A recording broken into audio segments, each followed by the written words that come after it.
वाटत नाहीये. नाही तसं नाही, पण सर पोद्दार साहेब मगाशी काय म्हणाले तर ऐकलत ना. खूप दिवसानंतर आपलं कुटुंब एकत्र आलंय आणि सुजित सर, शालिनी मॅडम, संचिता या घरचे सदस्यच आहेत ना.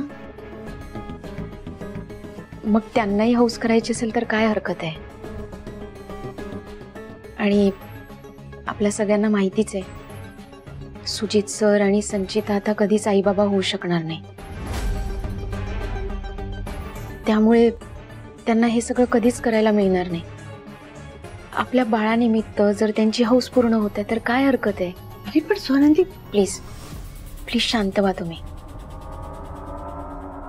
आणि खरं सांगू का, मला असं वाटतंय शालिनी मॅडम आणि संचिता खरंच बदलल्या आहेत.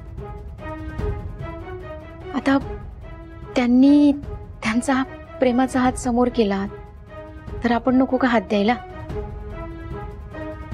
आपण आपल्या मनात कटुता कशाला ठेवायची. मग आपणही असंच वागलो तर त्यांच्यात आणि आपल्यात काय फरक राहणार. तुझं बोलणं कळतंय मला, पटतंय सुद्धा, पण माझा त्या दोघींवर विश्वास नाहीये. तरी सुद्धा तर तुम्हाला दोघांना काही प्रॉब्लेम नसेल तर ठीक आहे,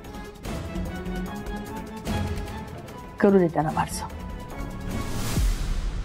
ठरलं तर मग आपण कार्यक्रम मस्तपैकी एन्जॉय करायचा. आणि मणी सर, यावेळेला तुम्ही माझे आणि बाळाचे भरपूर फोटो काढा. तुम्ही कधी फोटोज काढत नाहीत माझे. आणि माझे अर्थात आपल्या तिघांचे. आता बारसं करायचं ठरवलंय अचानक आजच रात्री. बाळाचं नाव काय ठरवलंय ते सुद्धा तेच ठरवणार आहेत का. आणि सर मी सुद्धा विसरले, माझ्या डोक्यातनं निघूनच गेलं. आपण काय नाव ठेवायचं बाळाचं. हा नाव आपण काही ठेवू, पण नाव ना असं एकदम भारदस्त असलं पाहिजे, एकदम वजनदार, हत्तीसारखं, जसं की गजराज. काय अजिबात नाही मणी सर, हे भारदस्त वगैरे नाव चालणार नाही. बाळाचं नाव कसं सॉफ्ट असायला पाहिजे, अगदी सशासारखं.